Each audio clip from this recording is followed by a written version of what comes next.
tomoni mukonzamboka na biso atindi bato mukonzamboka Rwanda atindi bato bakei ko sala déclaration de principe o babengaka autrement accord de principe na accord ko za trouver et to vendre ça sur 3 points. Reconnaissance mutuelle de la souveraineté de chaque État, chaque parti. Il y a reconnaissance et intégrité territoriale nationale de chaque parti. Et puis non-ingérence dans la gouvernance interne.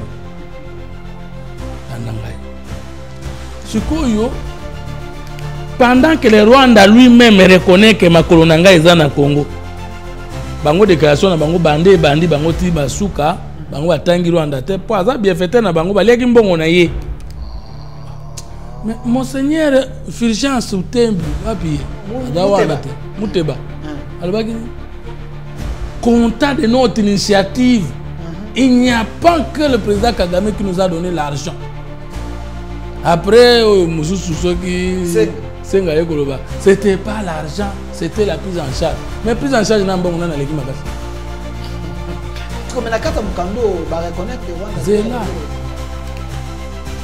la guerre et les conflits intercommunautaires commençaient depuis plusieurs années qui endeuille régulièrement la République démocratique du Congo ensanglante la région de Grand Lac connaissent une extension qui menace gravement l'intégrité du territoire et l'unité nationale. Talande balobe awake bitumbo to na Congo yango eza agression te ezali Rwanda te ezande guerre intercommunautaire. Donc ça point 6 yo sali bio dans non pesa batu batanga donc l'église a na télévision point 6 mo resanto tala nanu Rwanda yango wana point 6 bacha point 6 ba congolais botala bino moko point 6 wana to na 5 muka point 6 nenga na yebe shole point 5 la guerre et le conflit voilà yamwana point 5 yamwana oh yamwana la guerre et le conflit intercommunautaire voilà yangonde et pesi bitumbo eza na Congo agression eza place ni donc na Congo oyo yo yebi bikolo mbale bundaka o esalaka ke ba Rwanda ba yakawa maluba balobi wana maluba Kagame eza liloba moko omonite bakosaki liboso ba ososo siko maloba na bango na Kagame molimo moko kinyoka moko. La presse exemple Kagame alobi nini nazoke na Congo po tribu moko za kuna ba onyonga ye tribu ya ba type atuti ekeseni siko ya kimbongo bakomi na molimo donc Kagame ateki bango nde bolembo na nga boyi au Congo vous êtes mes représentants légaux. Mais Landa, je suis sérieux quand je te parle là. Donc le gouvernement il fallait pas jouer en bongo, aboundi sa guerre. Il y a une bonne économie à pays. Est-ce que Zali bongo le gouvernement bien si pour la guerre de bonne économie à pays ou bien bateau il y a une guerre de bonne économie à pays. Donc bongo batien armement babakeli baso. Bango il y a une bonne économie à pays. Au lieu de voilà, au lieu de dire bateau ba même guerre. Pendant que tu poursuivre le programme de développement, on va avoir une économie, on va inverser. Mais nous, on a des malimité, mon coin. Nyoka. À moins que nous comprenions le français bien. Il y a un moment que tu as public et tu as ensemble. Oui, bah, tu vas le voir sur le Congolais, chez les Macoma. Et Kassi, Ngana Congolais, on a été. Toké Nango. Amonaki na émission nanga salaki na Steve Wemby alobi ete na ebité son alandaki mabe alobi ete tango batata molimo bayaki bapambolaki voilà mo pambola mina bango lokola ba banque ekangami kuna azana difficulté financière non c'est Félix c'est qu'il faut fongola la banque pour nanga zo mbongo ya avancer parce qu'on fait pas la guerre sans l'argent Daebi vous comprenez là vous comprendre makambo zalia papa tout ça la kaka awa union sacrée tout le monde union sacrée tout yeba to sous-estimer bato wana te pour bangonde ba faciliter la colonisation l'évangile na bango. OK. Enseigner non à croire et non à raisonner. ce que boye bisangai ezande réunion et réunion ndenge ni ekomi réponse citoyenne na ba crise nyos bokeka na réunion boye bouti na réunion ezuma réponse mais réunion yango ezana projet de société à 30 ans et réunion yango ekomi siko talanana boko mobiliser bato mbongo kuta. Le pacte social est un processus de paix qui a pour vocation de mobiliser le peuple congolais. Le peuple congolais dans la diaspora, dans la Kinshasa, dans la province. Mbongo va mobiliser le peuple congolais pour combattre ce qui entrave son développement. Pour Bango, c'est que nous gérer ma vie. Pour Bango, Bissotoli en Bongo, le peuple va se retrouver. Mais alors, est-ce que vous comprenez? Maintenant qu'ils veulent avoir les moyens de mobiliser le peuple contre ceux qui entravent. Alors qu'ils disent que nous ne gérons pas bien, ils veulent combattre qui? Mais Balingi va associer pour Baloba, les chefs vont apprécier. Et maintenant, nous allons casser qui n'a jamais de la ruse. Il croit la naïveté du chef, il croit la naïveté des Congolais. Il croit la ruse. Mais non, mais nous avons tant que le texte. Baloba est un projet dans Bango, mais le chef de l'État vient faire quoi? Baloba qui la roi Koya, découragé. Maintenant, Baloba qui boyoke li bisote. Oh, de social et Kokoya. Oh, ya Kokoya, c'est un comme maintenir constitution. Yango te biloko kamita toloba ki awa. Faut comprendre, hein? Bah fédéralisme. Ozomona. Comment de kunanga? Et les opposants et Kagame ça ko bala. Ça plan Balobi blanc bonnet, c'est clair. Yoka. Chute. Au terme, ce pacte aura l'avantage de préserver l'ordre constitutionnel. Menacé aujourd'hui et susceptible d'être balayé.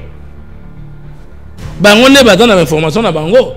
Et donc etikali po mboko etikala na institution za suko na constitution. Faut kaka dialogue, médiation senko SCC.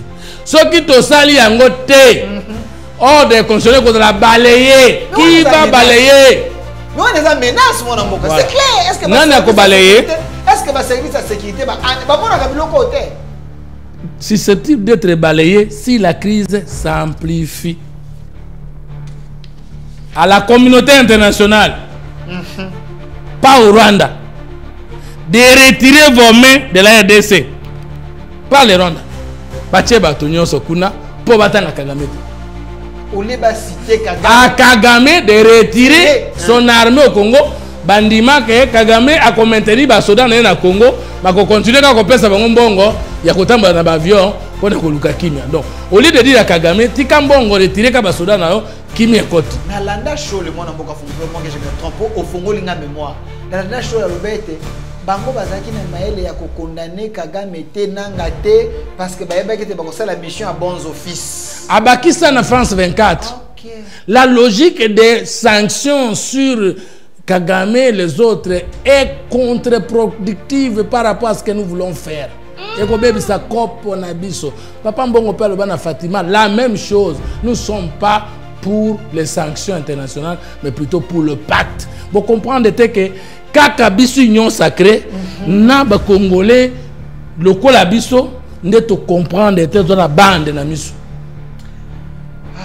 Monsieur voilà. Et là, on a dit que nous avons un peuple congolais. Nous avons un qui a un kaka. Ce qui nous a une erreur, bobenga, bolakisi.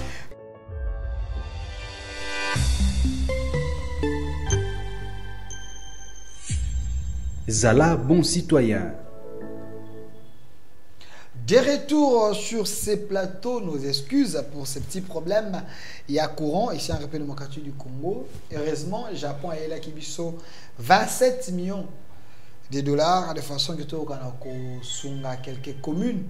Il y a ville, province Kinshasa, 5 communes, bah on a rebondi ça courant. Mais au moment qu'il y a eu certaines personnes, le bilan Nicolas Kazadi, bah partageait que sur 33 millions de jetons de présence de Robert Tamasolongo sur ce plateau avec notre invité Mwanamboka Fumuto Tobasanga Azali président et à parti politique idéal patriote Azali initiateur il y a troisième voie tout le monde de Kojila Lengeti qui était na UGF à Longwe ba remplacer à Longwe pour nani parce que Salim Musala mabe toi comme na suka ya carrière na ebonga ki akoka na Kolongwa et après il y a également la déclaration commune il y a la Senko oyo balobi ete déclaration na bango makambo bango ba komina mikanda na bango yango ezali salut il y a RDC c'est la seule voie oyo régime ya Kinshasa ekoki kozwa de façon que bako kana kobima peut kozwa solution na ba problème tout ça nango ya crise en République démocratique du Congo. On va en parler également.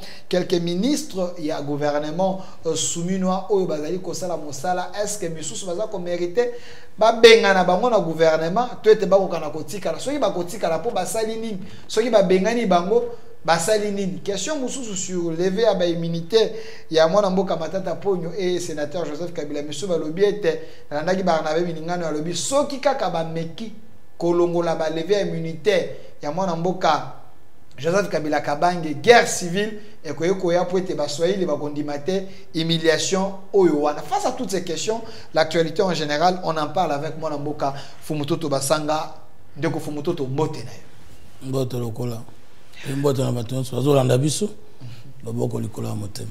Alors ndeko Fumutoto émission à lelo toko fongola téléphone bandeko ba kolanda biso na mikili ya poto pe na Congo mobimba pe na Afrique mobimba. L'émission est en direct sur votre chaîne YouTube au Centre TV direct ici à Kinshasa na TNT Communication Plus aussi en direct sur Communication Plus TV, Facebook Communication Plus et Facebook au Centre TV na ko fongola téléphone au kobenga en direct quel que soit pays ozali otuna mutuna na yo na mwana mboka Fumutoto Basanga na ba point nyonso toko solola na awa. C'est quelqu'un qui soutient les chefs de l'État, qui soutient les régimes, qui défend les acquis de l'autorité. Est-ce que il y a encore des choses à défendre sous mandat ya Tshisekedi? Ndeko Fumutoto mutuna ya yambo na landi na ba réseaux sociaux bato balobi ete likambo yo bolingi bosala bokoyi kosala ngote parce que beaucoup brisé ou ezali pacte social et les vivre ensemble. Ya kolongola ba immunité ya mwana mboka Joseph Kabila Kabange. Est-ce que on a une unité nationale? Ce n'est pas un danger de chercher à toucher sénateur à vie. Motoyo apesa kibino bokonza. Bon sénateur à vie ils ont nature à mototé. Ils ont sexe à mototé. Ils ont une loi de lobby ce qui Motoassis Moussane est président de la République, chef de l'État, élu. Mobeko Moko, pas Miboko Nyoswamboka, et Benguié Azala sénateur à vie. Kaka loi en lobby, Motosoka qui président à pique, Mabenyo Sosara qui tant que président Bakolande Langote. Kaka loi en lobby était Motokasi, Owana qui président à pique élu. Et Sengeli a une obligation de loyauté, du patriotisme vis-à-vis de l'État, pas disponible en tout moment que l'État a un poste naé, peut y bomba va séqueler. Maintenant, moto yango oyo, a comme mutu munene nanzela ba fonction de l'État, a zusu minduki, atinda batuba boma bandeko naé, pe apesa makoki na munguna aboto la biso eteni ya mabele na biso Goma Bukavu, j'ai cité Kagame. Moto il y a une obligation selon la même loi. Il y a obligation il y a réserve. Il y a patriotisme. Moto a la déclaration à Liboso oyo ba signé na Moïse Katumbi.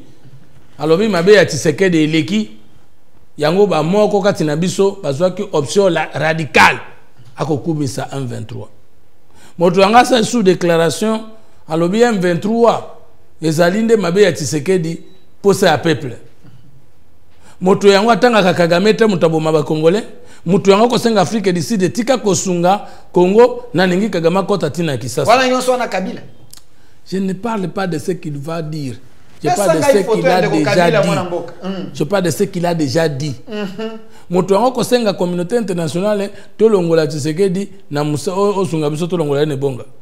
Moto yango ko lobete ata un 23 FC, le gouvernement qui a trouvé un accord.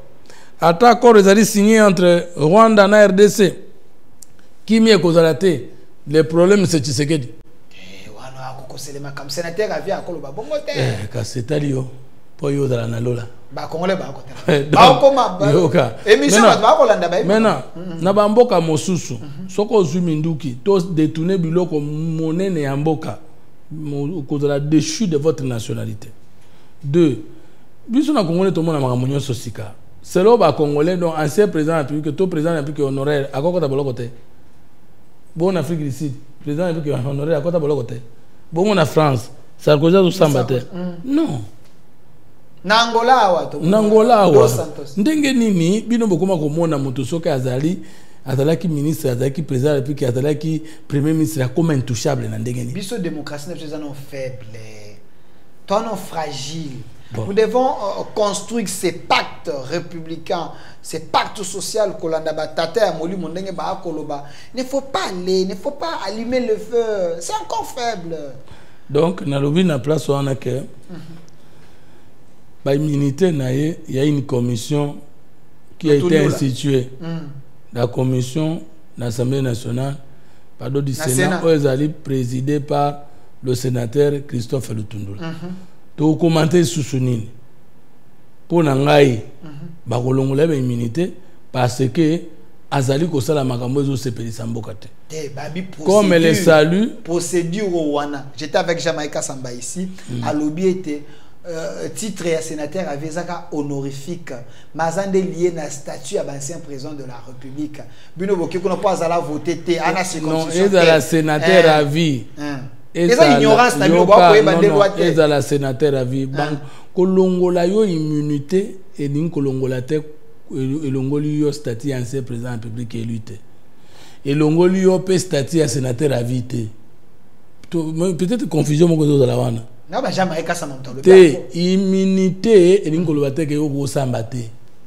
Immunité nin kolobate ke yo ba ko kanga yo te. Immunité nin kolobande ko pekisama ya lolenge ya kosala. OK. C'est-à-dire immunité et longolaka masumu ya parlementaire tête moto diplomate te. Il faut pas toi comprendre immunité mais c'est ça. On m'a tata ponyo obeta to les immunités les immunités. Immunité lingolobate exemption de poursuites judiciaires. Moni balobi boye ozana ba immunité ozali député mais so ba kutu ozobeta moto. Agent de l'ordre azole kawana eza la policier. Eza la magistrat, eza la juge, bakukanga yo bakena yo. Flagrance. Vous comprenez? Quelle que soit l'immunité. Oui, flagrance et immunité ça la raté. OK. Des immunité lingolobate ke soko beta ki mala bato holandela ote. Bako sambi sonde directement te me bako senga balongolo yango ba sambi siyo. Soko longi to bakatele tumbe siri et que les législatives siri te ozongi na ba immunité na yo. OK. Donc immunité kolongola motu immunité ezali nde po basambisa ye ninkolobate kolongola ye musala sala. Siko ndenge bango baloyi ba. To yokana bien. Siko lolenge ya sénateur ndenge bo akokenango avec $450,000 que vous sengez pas soumis na ndenge za kotambola awa. Est-ce que bo monité bo akosala ngo de manière. Mais yokana to yokana. To yokana très bien. Statut na ye ancien président de la République élu moto kolongola ye tetiri wa ata lo elobite azandengo wana. Kachangu Jamaïca Samba lobi. Statut Kassia ancien président de la République nyonso comme sénateur à vie.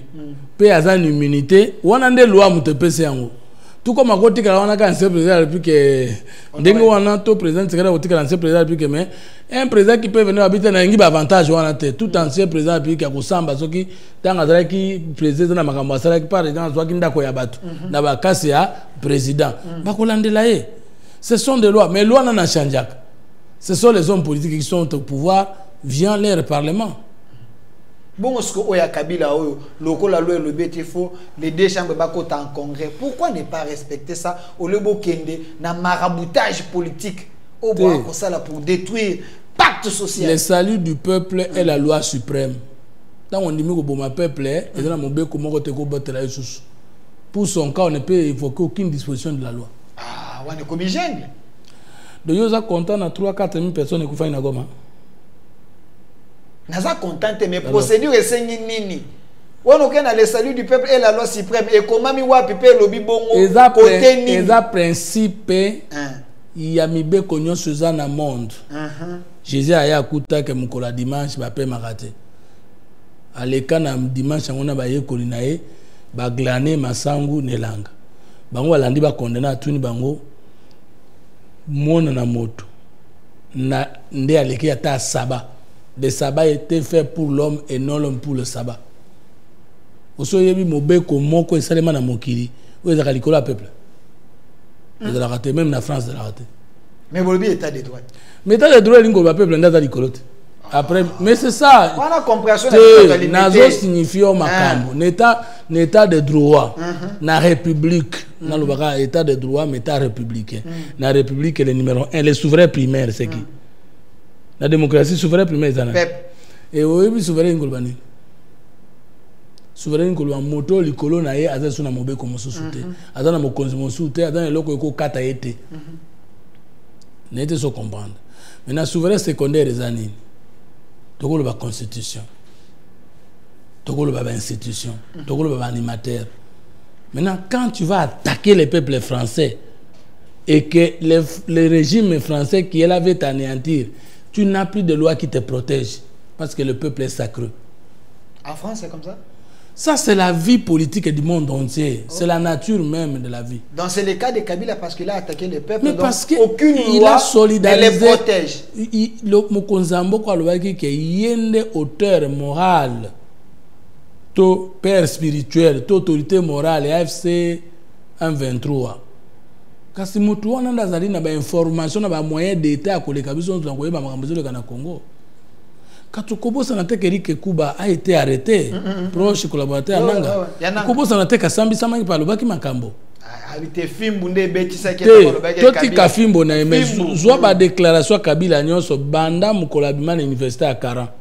Déclaration nini ya condamna Rwanda a condamna M23. Les Français ne les gars makasi bo comprendre qu'ils ont bien. Merci beaucoup. Quand on a qui batune ba que Français ne bo comprendre. Lui c'est un philosophe. Lolenge ne akolo ba mo bo comprendre ngo ezate parce que le régime est tellement na 6 mois makasi. Donc quoi limiter. M23 c'est l'aspiration du peuple. Mais M23 existait en 2013. Il a signé accord en M23 où il a revendiqué qu'il y a CNDP. Tu sais que de quoi on a pouvoir en 2019. M23 est botama 6 ans avant de se faire un pouvoir. Ndenge ni tseka da koya ko bota na bokonzi na ye loko ezala ki liboso na ye. 6 ans. Yemo ka lobi ka bomaki M23 pe bibunde na bango nyoso ba soda esilaki. O tseka da koya ko sekwisa eloko ezali ko exister te ndenge nini.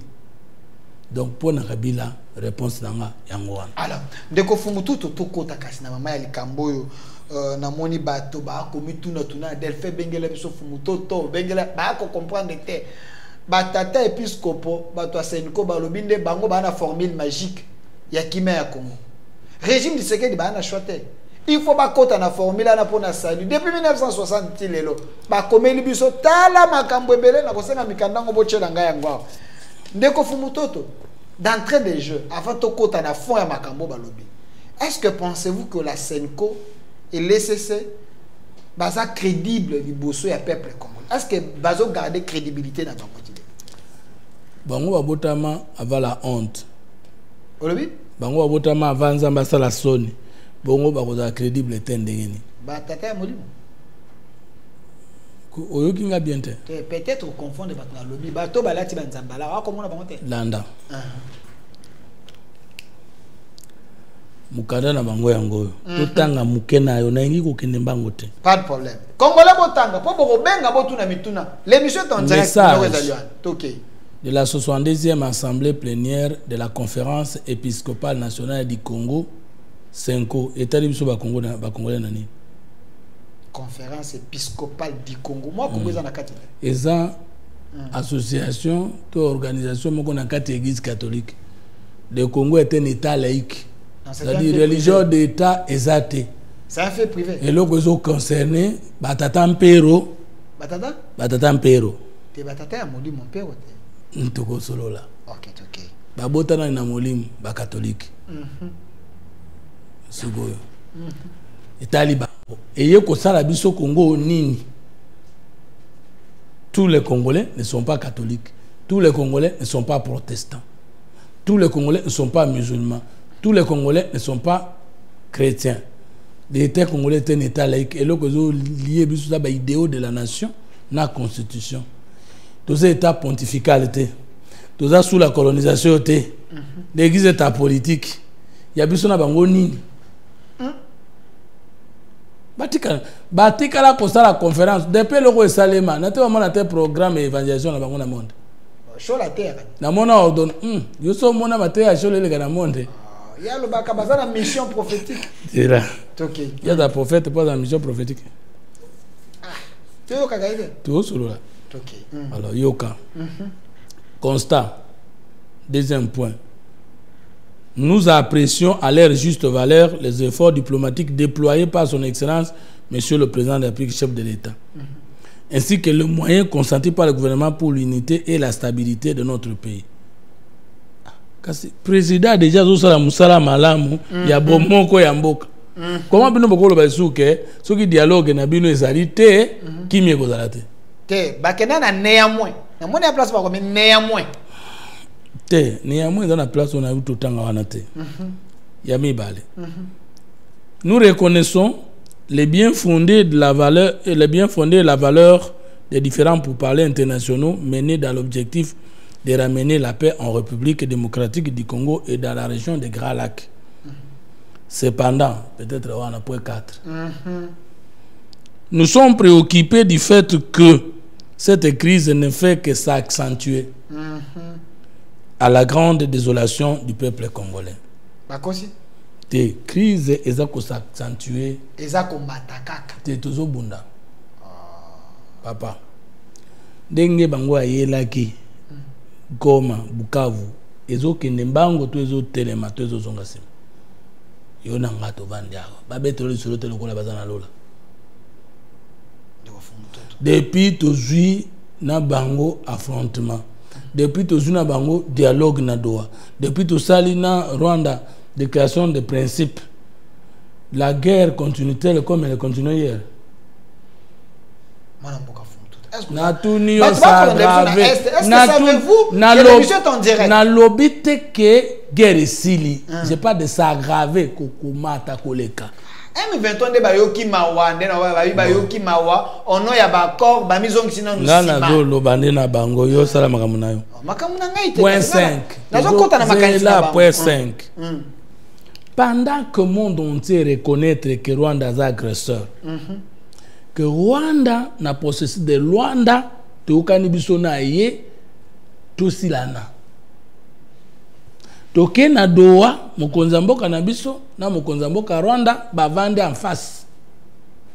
Tozaka kakouta na Doha, biso totindi gouvernement, délégation na biso, Kagame atindi délégation na ye, tokuta na bango, pour parler, tout ça, les communiqués conjoints, na bango, na pour parler à Doha. Kaka to vandi wana to moni mukonzamboka na biso atindi bato mukonzamboka Rwanda atindi bato bakei ko sala déclaration de principe o babenga ka autrement accord de principe na accord ko za trouver et to vandi ça sur 3 points. Reconnaissance mutuelle, il y a souveraineté de chaque État, chaque parti. Il y a reconnaissance et intégrité territoriale nationale de chaque parti. Et puis non-ingérence dans la gouvernance interne.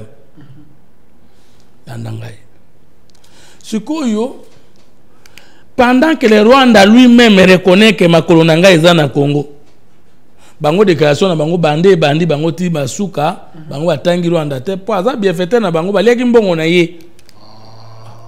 Mais monseigneur Fulgence Utembi wapi Muteba alobaki ni comptant de notre initiative, il n'y a pas que le président Kagame qui nous a donné l'argent. Après, c'était pas l'argent, c'était la prise en charge. Mais prise en charge, n'a pas on a les gimakas. Puis ça fait ça comme ok. Ce qui va dire, tant que tu as une mission de service, le ridicule ne tue pas. Tant que tu as une mission de service, prise en charge. Trésor public. Bon, vous en avez dit.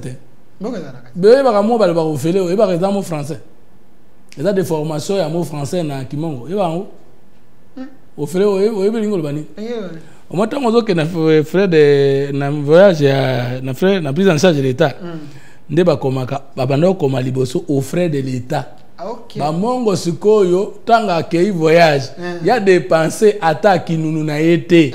Na kenda ki ofele, c'est-à-dire au frais de l'État. Ndo yoka ofele.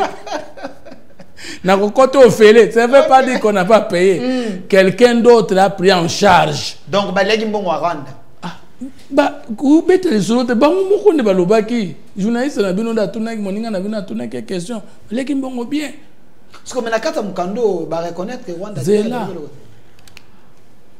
La guerre et les conflits intercommunautaires commencés depuis plusieurs années qui endaient régulièrement la République démocratique du Congo ensanglante la région de Grand Lac connaissent une extension qui menace gravement l'intégrité du territoire et l'unité nationale.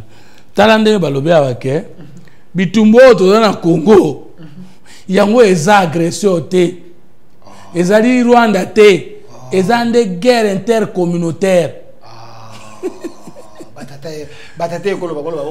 donc ça point 6 yo sali bio na non pesa batu batanga donc l'église na télévision point 6 Rwanda yango wana point 6 bacha point 6 ba congolais botala bino moko point 6 wana to na 5 luka point 6 point 6 nenga na yebe li shole point 5 point 5 point 5 la guerre et le conflit voilà yangwana point 5 yangwana oh yangwana la guerre et le conflit intercommunautaire voilà yangonde et pesi bitumbo eza na Congo agression eza place ni donc na Congo oyo yo yebi bikolo mbale bundaka o esalaka ke ba Rwanda ba yakawa maluba balobi wana maluba Kagame eza liloba moko omoni te bakosaki liboso ba bila pa lobaki en presque ososo siko maluba na bango na Kagame molimo moko kinyoka moko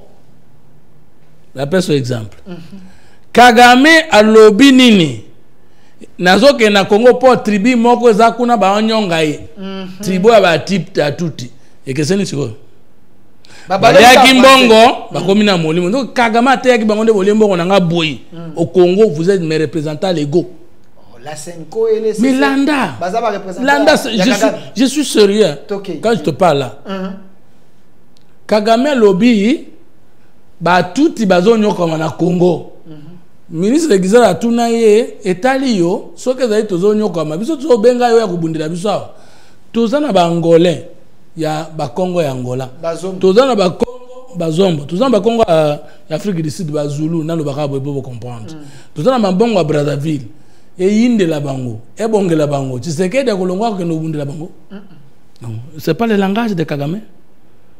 Conflit intercommunautaire yangonde tumbimbo cannabis na bambule belé, c'est vrai?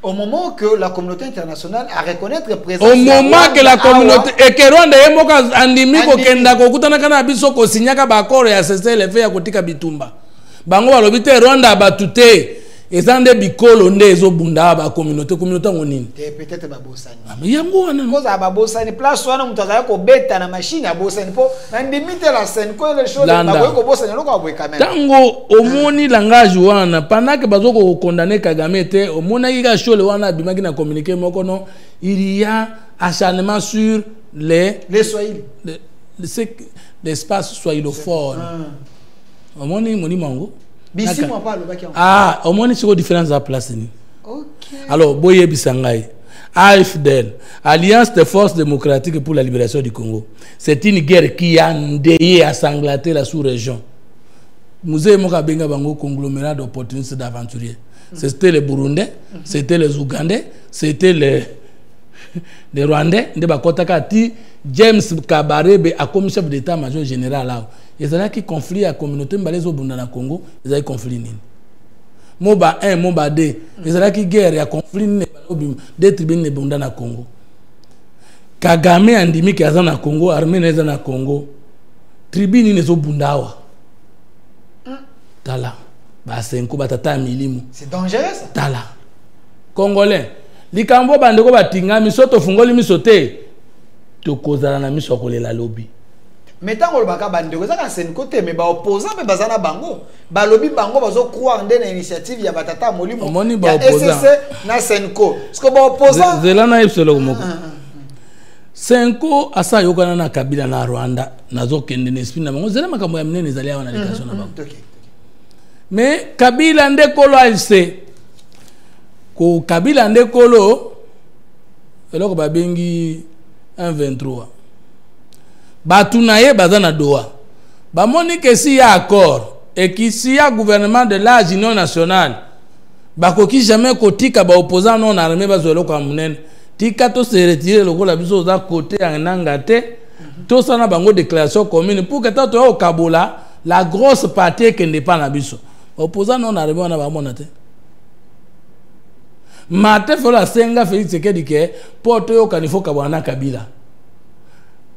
Le président Tshisekedi akabwana Kabila yenda zongi na libana Kabila akio signé na accord au nom de la paix aza capable ya signer au nom de la paix hein akoki koyoka na Tshisekedi te mais au nom de la paix azoka na ndoko ya loka Congo kobenga Kabila ndokite si opéré papa moto apesa ba grade militaire et policier na ba rwandais ba tuti article 12.8 ba tuti congolais tout congolais okoyeba na tout rwandais ndenge nini ya pesa carte pour citoyen. Hein? Après ça, carte pour citoyen. Pour y avoir qui est congolais qui ne l'est pas. Kabila fait ça pour carte. Oui, bien, vous en avez. Donc, tout quitte. Ok. Congolais va benga. Na ko fongola téléphone alors, cause à guerre ils sont exogènes. Alors, tant que bango balobi a keza conflit intercommunautaire. Tala na déclaration de l'opposition balobi nini. Ata bo trouver accord. Kuna na Doha. Ata bo trouver accord. Kuna na États-Unis. Soko boya wate kozala dirigé par les médiations, les médiateurs à Senko, Chris wane kosilate. Vous ne voyez pas que bangonyo so pour eux, le Rwanda est innocent. Problème est entre les biso wa Congolais.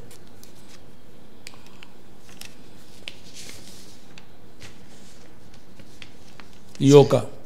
Pour na collection que baza molimo moko zo point 8. Toke na point 8 bandeko.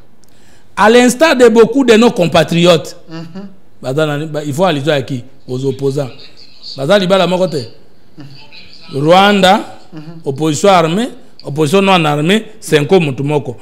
À l'instar de beaucoup de nos compatriotes, nous sommes très circonspects sur les négociations et les partenariats relatifs à l'exploitation de nos minéraux, de nos ressources naturelles, en particulier les minéraux stratégiques. En effet, nous devons nous assurer que les activités minières conduisent au développement intégral de chaque Congolais et de tout le pays.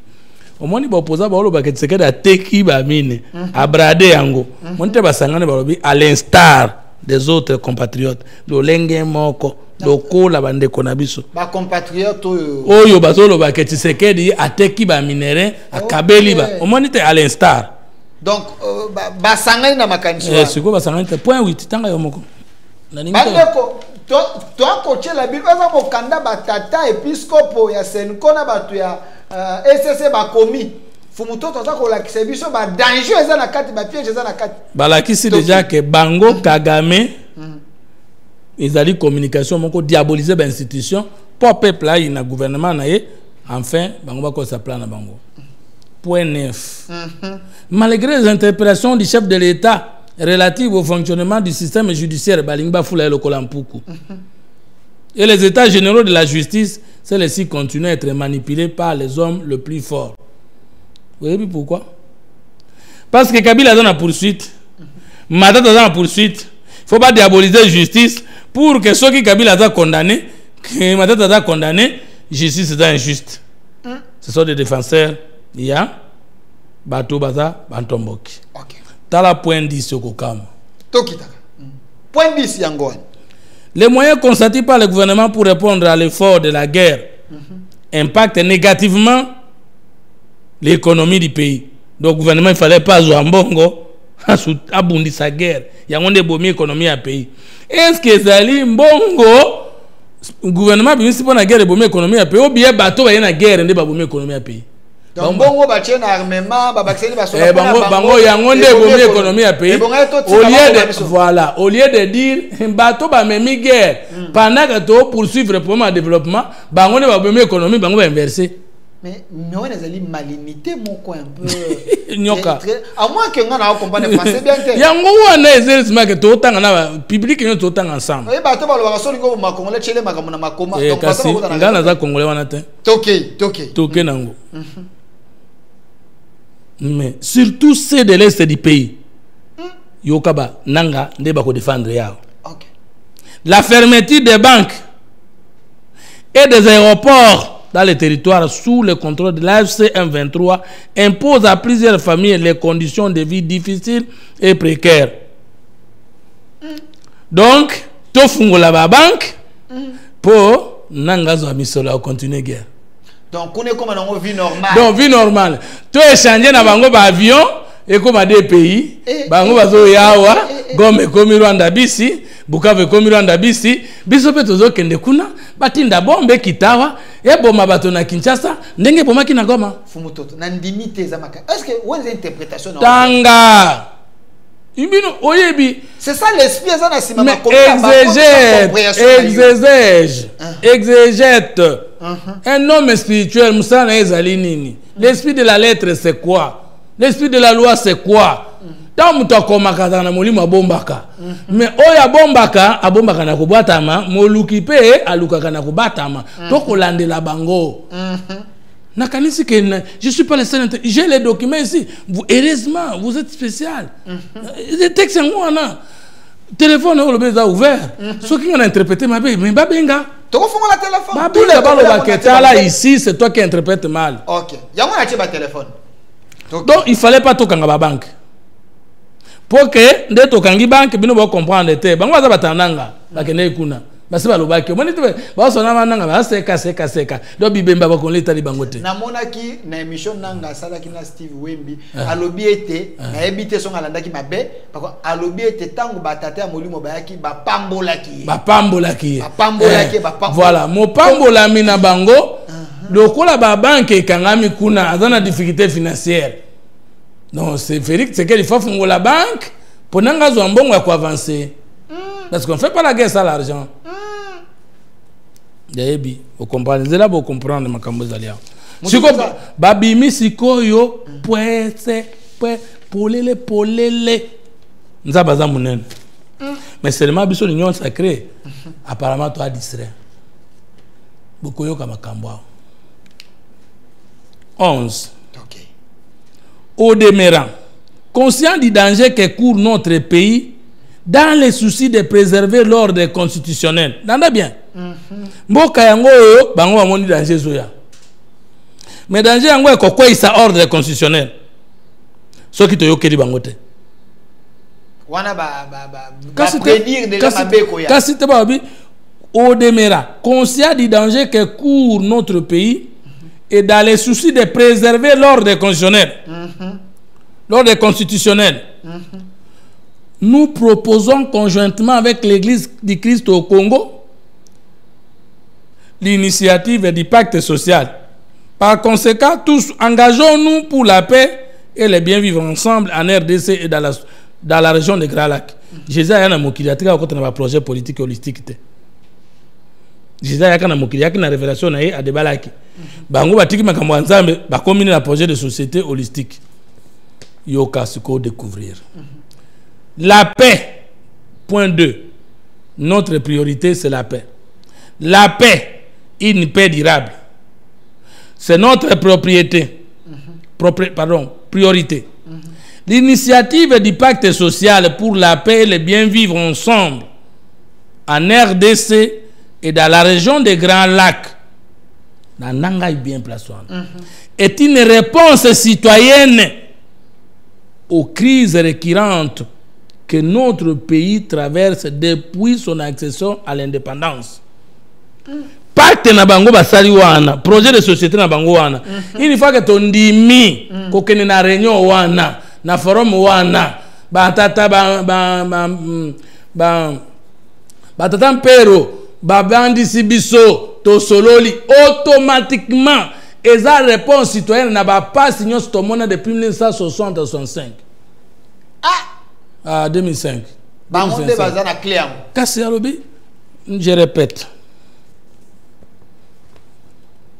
L'initiative du pacte social pour la paix et le bien vivre ensemble en RDC et dans la région des Grands Lacs est une réponse citoyenne et yano yamboka na ba pasi nyonso oyo eumela na biso banda tuzwaki lipanda ti lelo 65 après dès que to koti na réunion wana nzamba ye na fouet ya bénédiction mbala moko tout va pas se sili va fonctionner ba embouteillage sili ba bouchon tout est sili.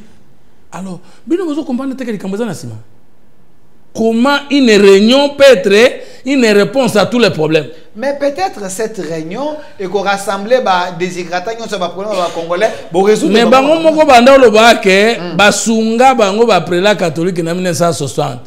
Basunga na 2016. Mais na document bandimi ke aucun dialogue n'a réussi au Congo. Et mon lokuta ndenge yaka parce que ba congolais fanda tuna boye. Ils ont des forums, pendant un mois, pendant des semaines ici. Et la réponse citoyenne à toutes les crises. Monsieur Fumuto, est-ce que dans le Congo, les confessions religieuses, c'est une connaissance? Est-ce que dans Rwanda, l'église catholique est athée? Est-ce que dans Gabon est athée? Est-ce que dans Brazzaville est athée? Est-ce que dans Gabon est athée? Est-ce que dans Italie est athée? Parce que c'est pas un projet social. Oui, à Congo est comme un spécial. Si justice na biso na komemi na pacte social au monde na contrat. Au monde Kabila na église catholique ba yokani na 2016. Accord cadre basalaka entre les saints sièges et la République démocratique du Congo. Ba pesa église catholique la personnalité juridique publique. Régime Kabila. Bah, reconnaissant la souveraineté de l'église catholique au Congo. Souveraineté? La souveraineté. Mais je te dis.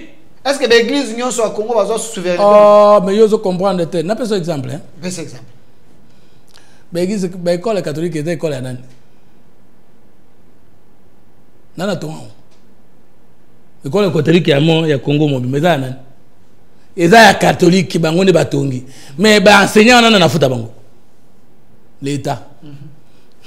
Mais là, tu as enseigné à révoquer bango moko. Mutu moko te azumbo wa l'État aller dans koko l'église catholique na mboko. Mais l'église moko te bundisi l'État ko l'église catholique.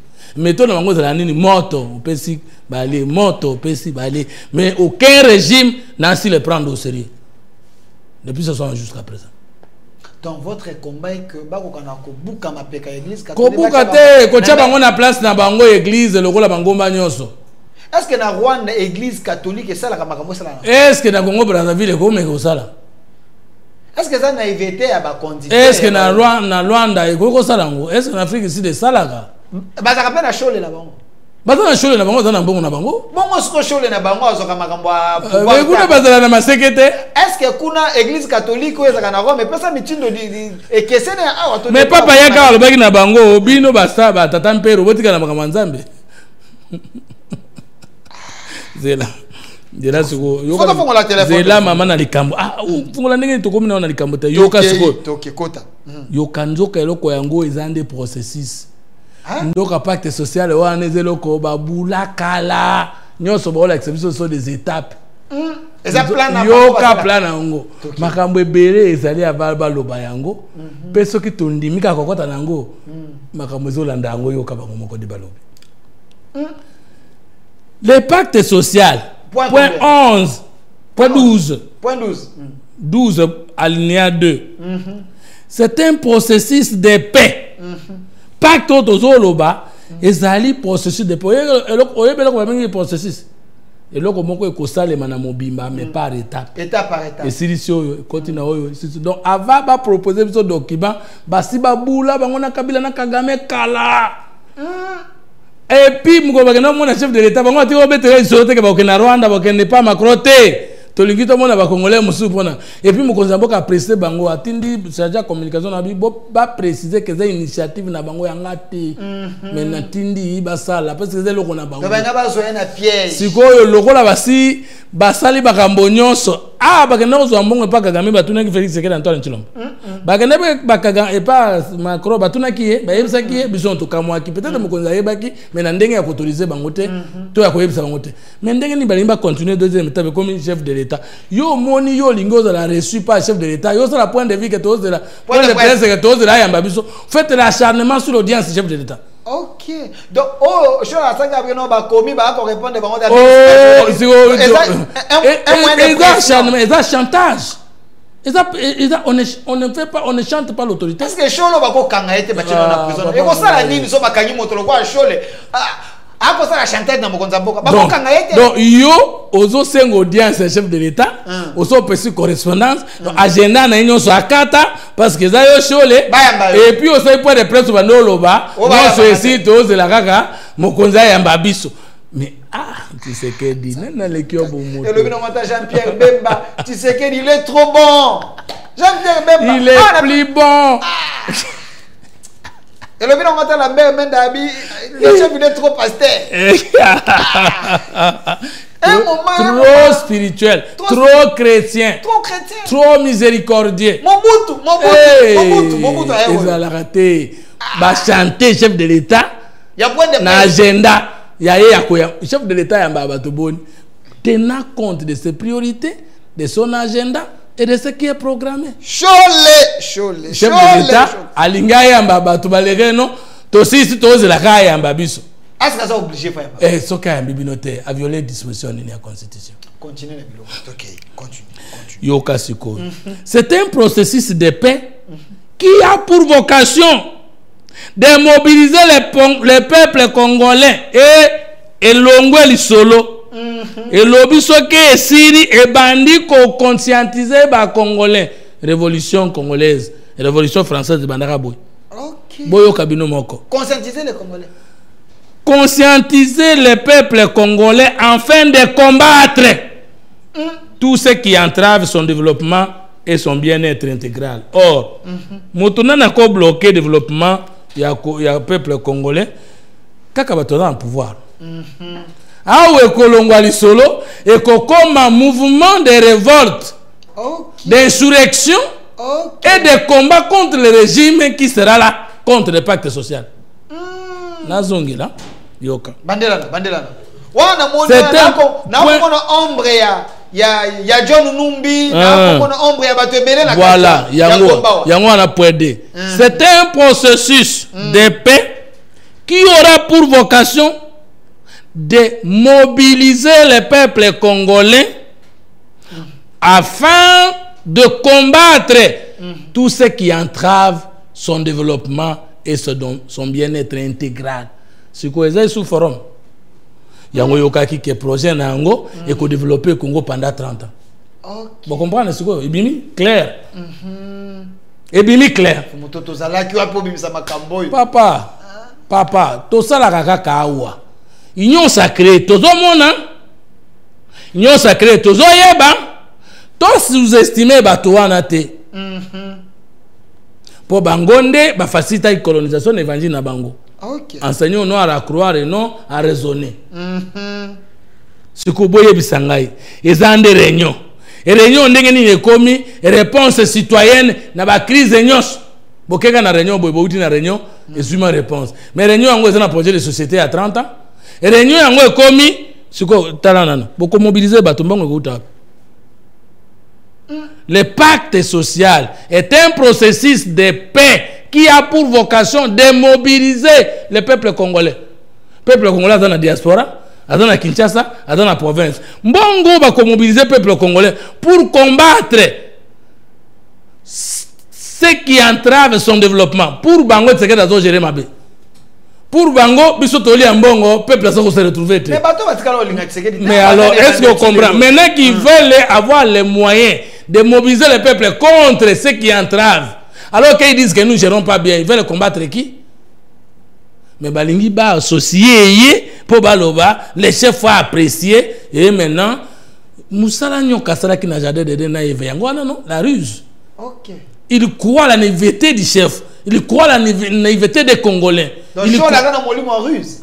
Mais non, mais nous avons le texte.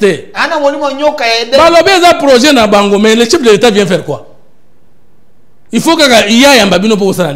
Pour légaliser. Donc, bango, bato dans la politique, dans un projet de société, il des personnes dans la partie politique, dans un projet de société. Bisu union secret, union dans la société, projet de société. Bango dans l'intellectuel, majorité au pouvoir dans l'intellectuel. Batanga na lola, batanga na poto, biso beto dans na poto. Batanga na Kinshasa, na Congo, biso beto dans na Congo. Baké ko zo projet de société, il y a un malonga pesa na pacte social ango. Oh, bilo Kagame asali butu ta atinde lo. Cassité, balobi ils ont reçu les moyens de beaucoup de gouvernements. Et c'est avec ces moyens qu'ils vont mobiliser le peuple congolais à combattre tout ce qui va entraver le développement et le bien-être du peuple congolais. Moi, moi que je me trompe. Il y a vice-président, il y a Kenya. Aloba qui a été, Aloba qui est président à Kenya, a signé qui a accord na M23 ba or. Bakenda ko mona président à Kenya. Uganda, to yebiete Uganda za pour quelque chose na mambu ya guerre oyo.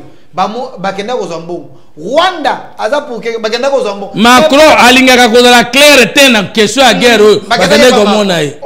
Sur le point de presse c'est précis que ceux qui to siso sangisa ba congolais to ko mobiliser ba moyen, il y a ko mobiliser, ko conscientiser le peuple congolais pour combattre loko ezo pekisa ye ko kende liboso. Mais abazolo ba que le pays mal gouverné sous Tshisekedi. Siko bo préparer peuple na contre qui?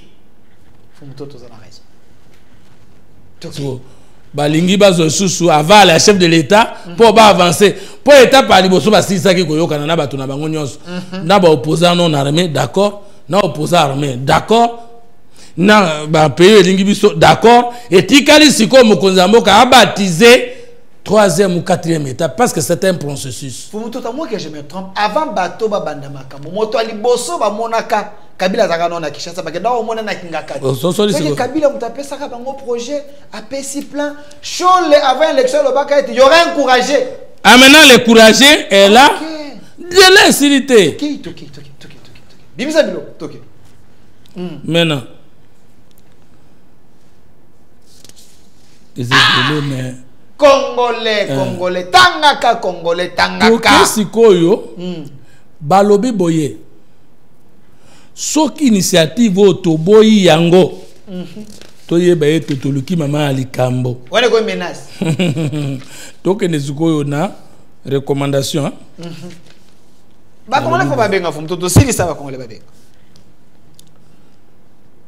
Au président de la République. Basengi asa la confiance de faire confiance. Qui leur a dit que le chef de l'État n'a pas confiance à eux? Il l'a dit quand? Parce qu'on ne doute pas de l'existence de ce qui existe. On ne doute pas non plus de l'existence de ce qui n'existe pas. Bon, comme qu'on s'enga chef de l'État, s'enga après ça nos confiance à la place publique.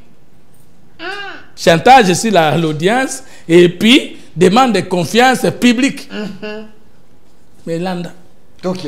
Demande au chef de l'État de faire confiance à vos pères.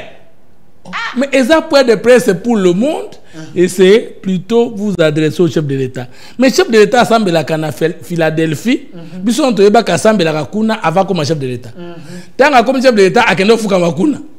Nasima akendo sambe la kuna ayoka kasonite.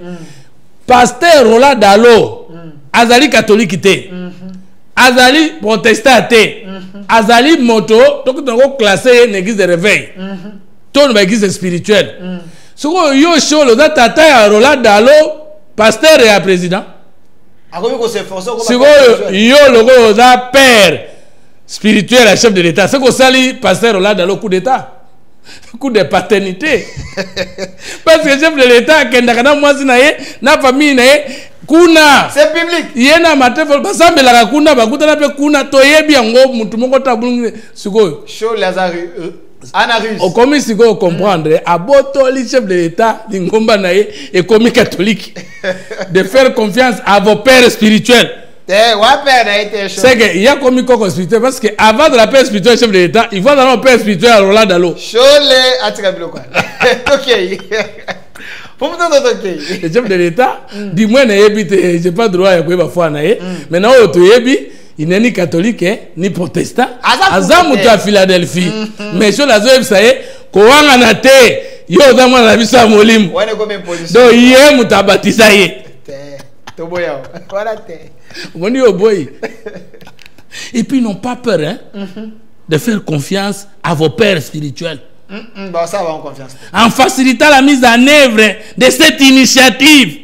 Encore facilité. Oh yo, comme ça là que ceux qui règnent ici, ils ont maintenant les moyens de mobiliser le peuple congolais, de combattre ceux qui seront au pouvoir, qui seront opposés. Donc chef d'État facilité. Donc et qu'est-ce que le chef d'État n'y a pas bango sous malamu pour accélérer makambo na bango. Et l'histoire retiendra que c'est sous votre impulsion babandi ko fula mpukumuni. Impulsion que les Congolais sont parvenus à un consensus sur une meilleure gouvernance. Donc, ils sont une meilleure gouvernance. Ce qui va présider le dialogue, le Congo est comme une meilleure gouvernance. Malins qu'ils sont. Et puis, Balobi, c'est un projet de société qui va ramener la paix et fonder le bien-être vivre entre les Congolais. Et puis, partout, Baloba Congo Pambate, Kaka Congo et la région de Grand Lac. Mais, non, ce qui ça? Ce qui ça, mon amboka. Mambo aweka na communication plus ne bon. Alors, yango yoki bango balobi ete soki kasi bando lukeloko kala merci Nzambe point 16 yoka au terme de ce pacte aura l'avantage point 16 de préserver l'ordre constitutionnel. Kaka pacte au bondiminde ordre constitutionnel kotikal menacé aujourd'hui. Ce n'est pas le régime qui s'appelle aussi pacte social. Si ce n'est pas le régime, on va voir aussi la constitution. Maintenant, ordre social ou constitutionnel, qui va renverser? Parce que nous, on voulait modifier la constitution. Et ils ont, on ne touche pas ça. Maintenant, Balbaki la roi Koya, découragé. Maintenant, Balbaki qui boyoke li bisote. Ordre social et kokoya. Oya kokoya sangwa ko maintenir constitution. Yango te biloko kamita tolobaki awa. Faut comprendre hein. Ba fédéralisme. Ozomona. Comment de kunanga. Et les opposants et Kagame ça ko bala. Ça plan balobi blanc bonnet, c'est clair. Yoka. Chute. Au terme, ce pacte aura l'avantage de préserver l'ordre constitutionnel, menacé aujourd'hui et susceptible d'être balayé. Bango ne bazana na information na bango. Et donc etikali po mboko etikala na institution za suko na constitution. Faut kaka dialogue, médiation senko SCC. Ce qui to sali yango te. Ordre constitutionnel ko la balayer. Qui va balayer? Mais on est en menace, mon amour. C'est clair. Est-ce que le service de sécurité va susceptible d'être balayé si la crise s'amplifie? À la communauté internationale, pas au Rwanda, de retirer vos mains de la RDC. Pas le Rwanda. Bache Batonyo Sokuna, pour battre Kagame. À Kagame de retirer son armée au Congo. Bandima que Kagame a commenté ba soda na Congo, ma ko continuer ka ko pesa bango mbongo ya kotamba na avion pour na koluka kimia. Donc au lieu de dire à Kagame tika mbongo retirer ka ba soda na yo kimia koti. Na landa show le mwana mboka fumuto mo que je me trompe au fongo linga mémoire. Na landa show la lobete bango bazaki na maele ya ko condamner Kagame te nanga te parce que ba yeba ke te ba ko sala mission à bons offices. Abakisa na France 24. Okay. La logique des sanctions sur Kagame et les autres est contre-productive par rapport à ce que nous voulons faire. Et comme ça copo na biso. Papa Mbongo pelo bana Fatima, la même chose. Nous ne sommes pas pour les sanctions internationales, mais plutôt pour le pacte. Vous comprenez que kaka biso union sacrée, na ba Congolais le kola biso ndeto comprendre te dans la bande na miso. Monsieur voilà. Et là, on a dit que peuple congolais, on a attendu qu'il y ait un kaka. Ce qui n'a pas d'erreur, bobenga bolakisa. Monsieur Fumutoto Basanga, avant de faire le téléphone, congolais babenga. C'est vrai tout ce qu'on a makamouké à Kolobela. Mais mon sala o yoza kosala, sans vous mentir, eza musala monene. Et belé ba kolanda biso be kaye kwei, parce que makambo fongole za ya mutuna, ya mutuya. Chers Congolais, vous êtes en train de nous suivre dans la diaspora. bisika nyonso bozali plus 243 ba numéro ezana benga tuna mutuna na nini o comprendre te monsieur Fumutoto aza sa nini expliquer. Est-ce que démarche ya bato Senko ezali démarche diabolique, ezali démarche suicidaire, tu ezali démarche pour na sunga Congo? Envoyez vos messages tokoyamba bino na ba numéro nyonso ezana, on est en direct en ligne tokoyamba bino benga tuna mutuna na moni ba message na YouTube ezali ebele. Monsieur Fumutoto basanga na moni ndeko moko a commis, je vous suis depuis l'Afrique du Sud. Monsieur Fumutoto continue avec ce travail, seul Dieu va vous rémunérer. Voilà. Ndeko moko a commis, salut mon frère Delphin, quelle sagesse de Monsieur Fumutoto, je suis sûr que ces gens-là ils sont en acquaintance avec les ennemis de la République. Pourquoi les services ne les arrêtent pas? Nous sommes dans le pouvoir. Voilà. Monsieur Fumutoto Basanga, Makambozali, Ebele à Koloba. Alors, s'il vous plaît, Monsieur Delphin, est-ce que Monsieur Fumutoto, ce qu'il dit, c'est qu'il est en train de menacer l'intérêt national? L'intérêt national, c'est ça notre intérêt. L'intérêt national, c'est là comme le pouvoir. Il est ça qui 37 ans de lutte. Aboye Gosimba Minduki. A comme le pouvoir de non-violence, dans notre mouvement, il y a elongola bango na makas, bango pe ba silika ba ya kolongola na makas, mboke banda ko beta maka kukule, donc toko stabiliser l'institution un jour. C'est ça que nous voulons. Ngainde na lingi yangote. Pour moi, le peuple c'est l'arme la plus importante pour nous utiliser par la bouche si vous n'êtes pas d'accord avec le régime, et non tuer ce peuple par les armes, chasser celui qui l'a élu par les armes et venir servir le même peuple là. Moi je ne soutiendrai jamais ça. Alors, ne n'oubliez pas, plus de 143, il y a 3 numéros ezaliwana. Benga tuna mutuna na yo, contribuer na masolo toza kosola. Ah, on a Fumutoto, ne bipez pas parce qu'on est en direct, ne bipez pas. Benga na WhatsApp, benga na normal. Nous allons prendre vos appels et vos questions. Fumutoto va vous répondre ici en direct. La Senko doit laisser Tshisekedi envers ses responsabilités car il pense être en bonne position aujourd'hui. Or hier, il était coincé. Moussoussou, bonsoir mes frères de la RDC, je vous suis du Congo Brazzaville depuis Paris, je suis fatigué. Je n'ai pas compris. Les problèmes de la RDC doivent passer d'abord par la justice et vérité par justice pour les gens qui ont tué les gens de la RDC. Ils auront la paix. Fachi ne doit pas les recevoir, s'il vous plaît. Monsieur Fumutoto continue à éclairer les Congolais. Nzamba Komonayo. Voilà. Autant de messages. Je vous suis très bien depuis l'Afrique du Sud, de Johannesburg. Merci beaucoup pour votre travail. Image et son Tokos Neville Kapiamba Kapiosa. Voilà, les journalistes, allez servir un État à respecter des valeurs. Détournement, voilà. Salut Monsieur Delphin. Est-ce que Fumutoto peut nous démontrer en quoi Joseph Kabila, sur le plan de la Constitution, peut être arrêté?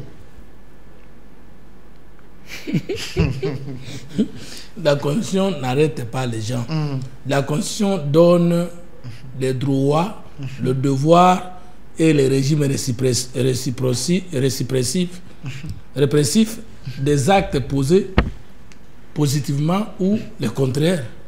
Mibeko yambo kande et kangakamoto, mais mibeko yango et la kitami à partir de la Constitution. C'est ça. Salut mon frère Delphin, je suis d'accord avec M. Fumutoto. Tous ces points-là, vous devriez aussi aller les lire à la RTNC car j'ai l'impression que Mouyaya, il a aussi des mèches. Je ne sais pas. C'est pas ma pensée. Voilà. Je prends l'appel. Bandeko Baoko Bengabiso. Allô? Allô? Allô? Ndeko Bengabiso, puis Mutuna Nozani. Na bengi depuis Ongafuga. Tozoyoka. Je sais pas ceux qui sont en direct ou bien comment, parce que on a en direct. Oza en direct, monsieur Fumutoto Ali Bosona. Tout nom, tout nom. Ok, je ne sais pas, monsieur Fumutoto, où il a interprété, est-ce que c'est comme ça? Hein?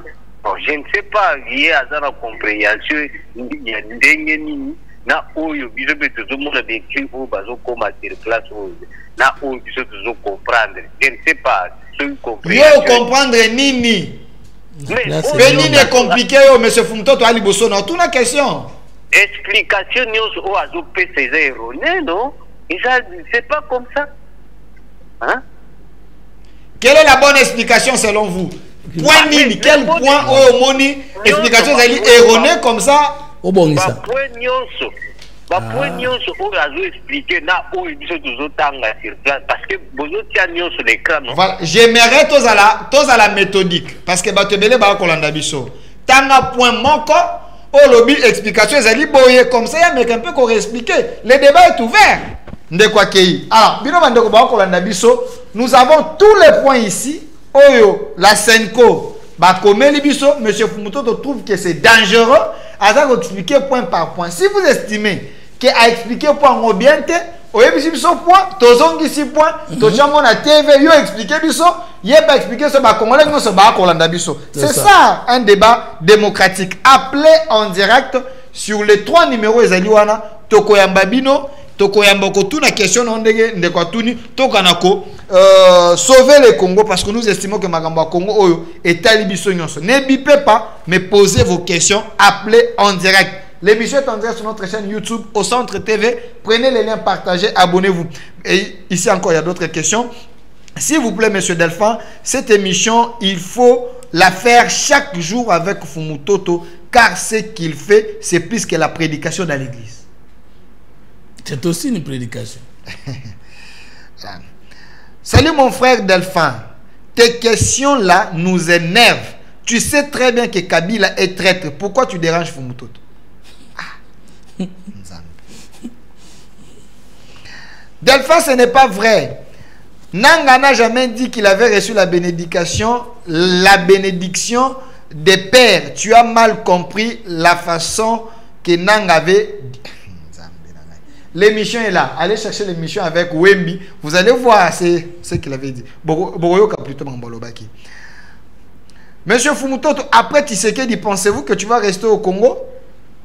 Pour que nous et nani wana kozala Congo, kolo Congo koleka ngai, tonga koleka e po alongolanga na Congo. Et ceux qui na kei, bato nyonso bakena na exil, baza mwe congolais kenga.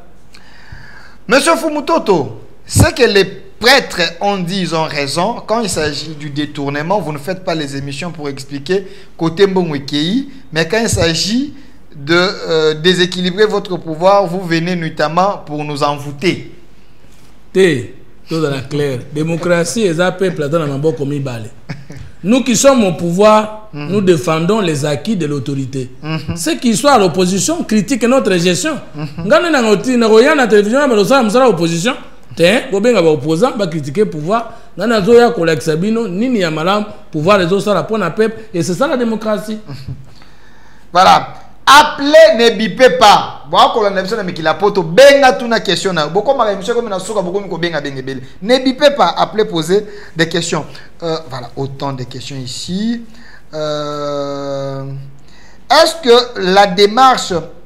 que les démarches de la Senko sont constitutionnelles? YouTube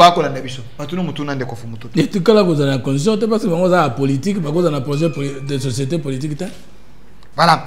Fachi Aza lâche. Faut qu'on soit décision non ce point Bazali voilà, s'il vous plaît.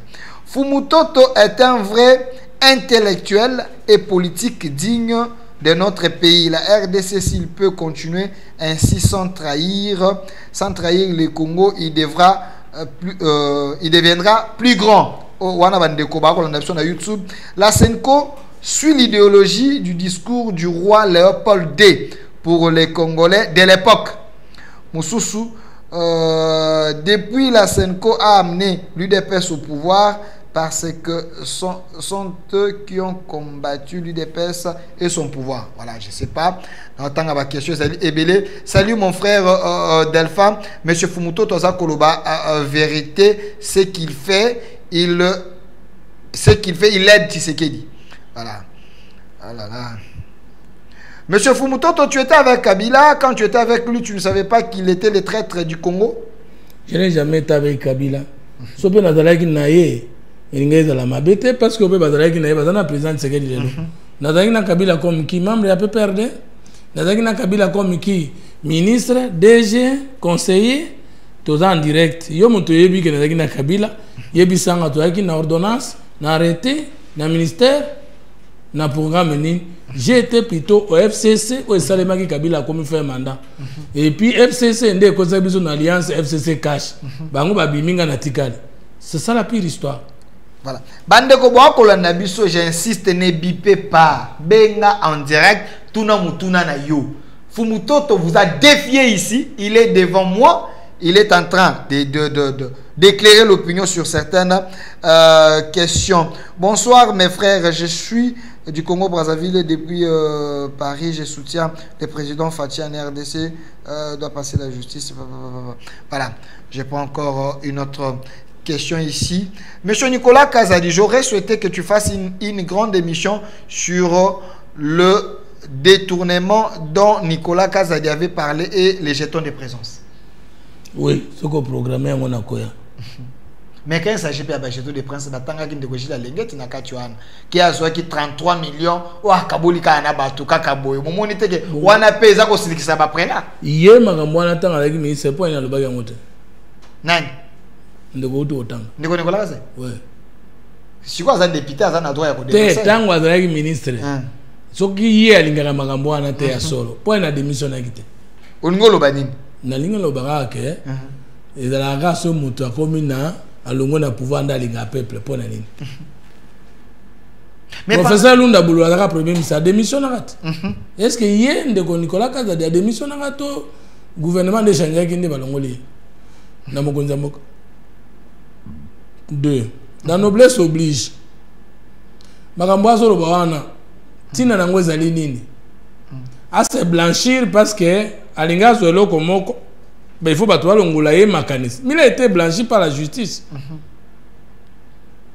n'est-ce pas est-ce que ezali élément de contentement te non nga ezoka musangaka voilà mais ne comment pas tunabi jila lengeta longwe na UGF oyaye est-ce que kocha bar likolo bisika oyo jila lingeta chaki jila lingeta misala kité azalaki na makoki ya kosalela mais motona na pesa que pouvoir ya kolakisa de quoi il est capable en faveur du pays c'est le président puis que chef de l'État qui lui a donné les opportunités et lui il a démontré de quoi il était capable et il a rendu des services loyaux à la nation et nous sommes fiers de lui et il est une fierté pour nous. Autant nous avons été fiers de lui par le fait que c'est le chef de l'État qui l'a découvert, autant nous croyons que Ndeko Yope Mokonzambo Kachewana a Kokoba de la même manière. De la même façon que nous avons encouragé, soutenu et défendu Mosala IGF sous Gilles Alinguet, toko défendre, toko soutenir, toko communiquer Nandeko Christophe de la même manière. Et loko salinga honneur ezali ba phrase oyo Ndeko Christophe a côté asika a prononcé ki mukolo ya remise et reprise. Alobi Gilles Alinguet azali frère et ami. Tous on appelle Ndeko. Non, c'est important de voir ko benga biso. Allô? Allô, bonjour. Ndeko bengi biso wapi mutuna nozani? Ouais, ma belle vient à partir à Bruxelles. À partir à Bruxelles, toi, quoi, quoi. La musique à télévision, là. Ouais, mais qu'est-ce que vous voulez? Toujours, ok. Nazo félicité ça, je sais pas, tout. Nazo c'est gagné le temps que les membres de l'Union sacrée.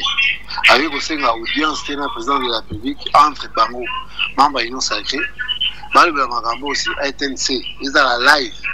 Comme ça, peuple, à ça, téléphone ouvert, va poser des questions. vrai ou faux Ramazan nous a écouté. Point bas. Donc dans mon coup c'est une idée dans les arabes. Donc voilà. Merci pour l'émission en tout cas. Merci. Merci. Nous avons la nation à Bruxelles. À l'objet était au Koyiko Modia, c'est pas chef de l'État. À Yambayo, bossa l'émission live na RTNC à téléphone ouvert. On peut répondre désolé aux deuxième question. Allô, ndeko bengi biso api mutu nezanim. Allô.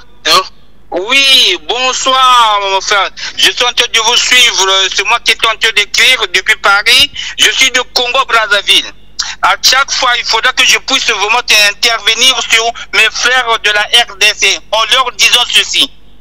Ils doivent comprendre les enjeux qui se passent. Ce que la Senko il est en train de faire, il joue le jeu des internationaux et surtout de la France et de Kagame.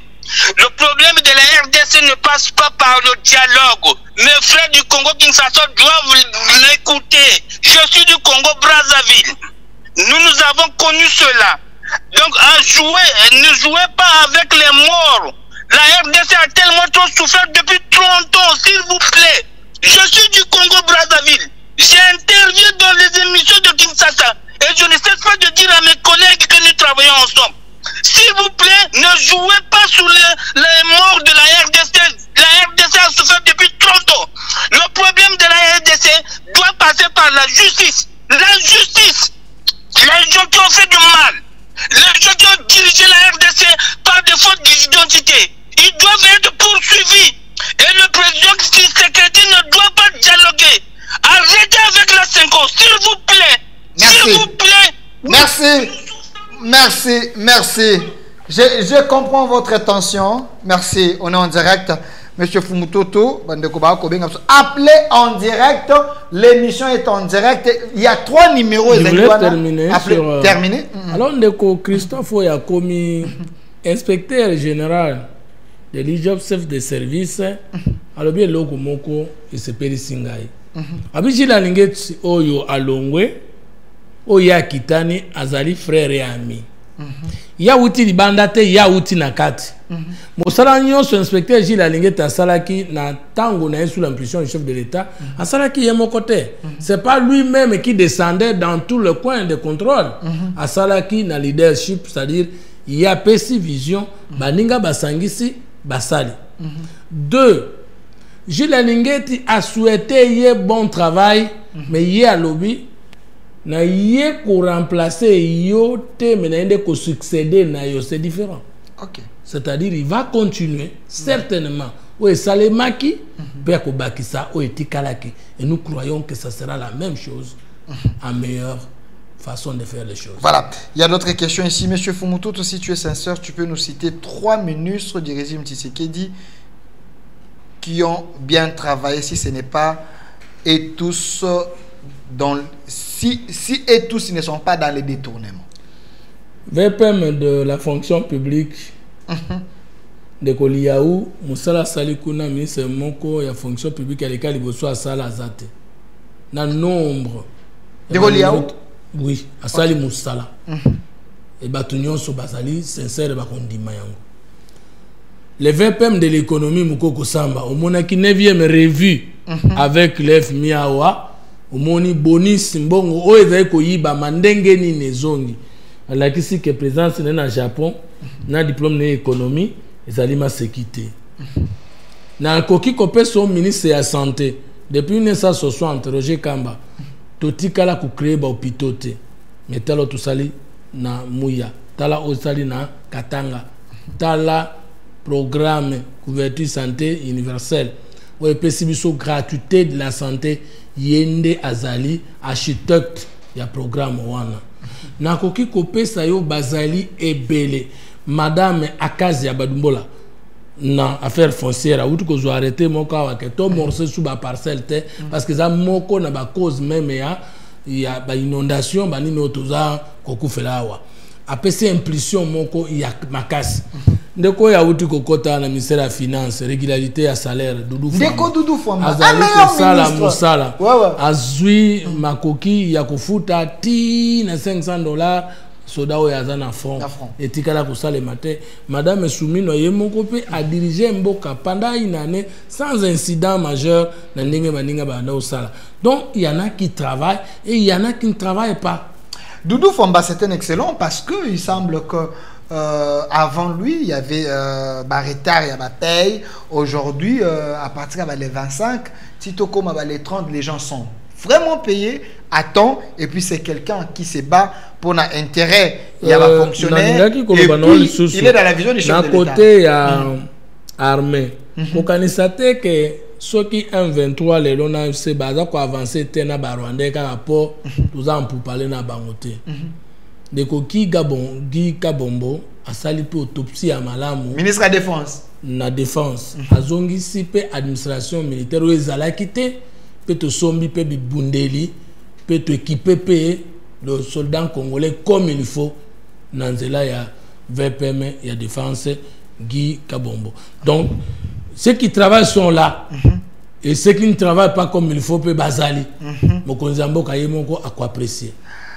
Nous sommes d'accord avec Fumututu. Si la Senko va demander des moyens pour mobiliser les peuples, nous aussi nous allons cotiser des moyens pour les détruire et sauver les Congos.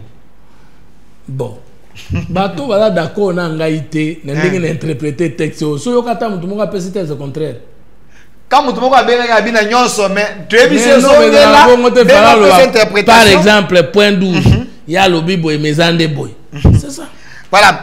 Salut mon frère Delphin pour cette excellente émission avec Fumutoto. Nous sommes éclairés sur tous les points. Je prends position contre ces imposteurs de la République. Voilà. Bon, imposture, ils ont injilté. Mais allez effectivement, Moussala, oh,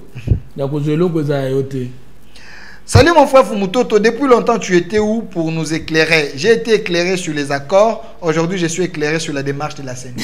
Merci. Merci. Voilà. L'État nous fait défaut. Makambouezali, Ebele à Koloba. Monsieur Fumutoto, je vous laisse 5 minutes. T'as la caméra. Qu'avez-vous envie de dire que vous n'avez pas dit? C'est vrai, moi aussi, ça vient sur ça. Après des 2 heures, qu'avez-vous envie de dire que vous n'avez pas dit? Comment on va retenir ni la présence dans la communication? Le Congo a un problème d'homme, de culture et d'organisation. Mais nous avons bâti na mokili ko salani, botama, kokola, pe kokufa comme un modèle pour avoir rendu des services royaux à nos nations respectives. Alors, to sunga mokonzi ya mboka. Po ya la kisibiso badongolo miso pe bandoki ya mboka. Ala kisibiso Kabila, ala kisibiso Matata, ala kisibiso Kagame, ala kisipe banani baza simana ye pe po ba nyokola biso. Ngai na moni ete soki to zangi ye ezali mabe. Esengi surtout fungola bato miso baso sola banani balinga Kongo te. Kasi po na ngai ona lobi lelo te na bombi na koya lisusu. Merci. Merci monsieur Fumutoto Basanga. L'émission Batwa continue na kobenga pe ko comment on ne peut pas tout lire. TV ezali pe Likamboya Ngonga. Monsieur Fumutoto, merci pour ce grand travail que vous avez fait. C'est moi qui vous remercie. L'émission est déjà en direct sur notre chaîne YouTube Au Centre TV et vous pouvez aller là-bas prendre l'émission Koyo Kango Lusu les Amateya. Oignon sur monsieur Fumutoto lobby yoka tala petatola. Merci. Yoka tala petatola. Ça veut dire oyoki ndenge na lobby. Otali petex ngana zolo ba yozo tala. Omoni ke na raison. Yo pesa la deuxième témoin ya ko condamner mabe wana. Condamné peso émission kabolela bato to comme ebele poto comme total voilà parce que makambo monsieur Fumutoto lobby avec l'énergie lobby le peut-être le lobby aux à la tête ceux qui ont suivi au tindeni de comme sous congolais de comme sous congolais kabole aux alwa maté wa ko sala de façon que bato nyoso ba kana koyeba démarche sous bazondi ba prela catholique par naïveté pour bango sont des grands manipulateurs de conscience et puis na mongongo mbako ke mbeso batata sako omoni bato ba ko koya kaboy. Au moni passage au renvoyaki l'introduction Somme 94 point 7 à 8 ce autant que nango na François Louis II exact qu'on va te show la botanga la Bible était oh le baba na autant na Bible na bango va créer na so tobi so ini Merci d'avoir répondu à notre invitation. Merci à vous. Laissez vos commentaires. Et notre RDC possible. Je vois M. Jérémy qui était là du côté technique en train de partager l'émission. Merci Jérémy Fouetta. Également de l'autre côté, Jacob derrière la caméra. Côté YouTube, Rachidi. Et du côté de la réalisation, notre grand frère, l'aîné et les patrons de la régie qui étaient de l'autre côté. Merci à vous. Et notre RDC est possible. Au revoir.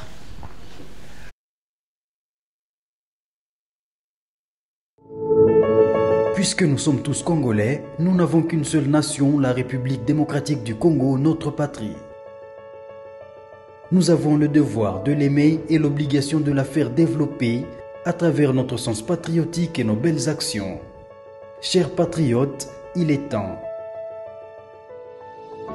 Rejoignez-nous dans la campagne citoyenne et éducative de sensibilisation sur le changement de mentalité.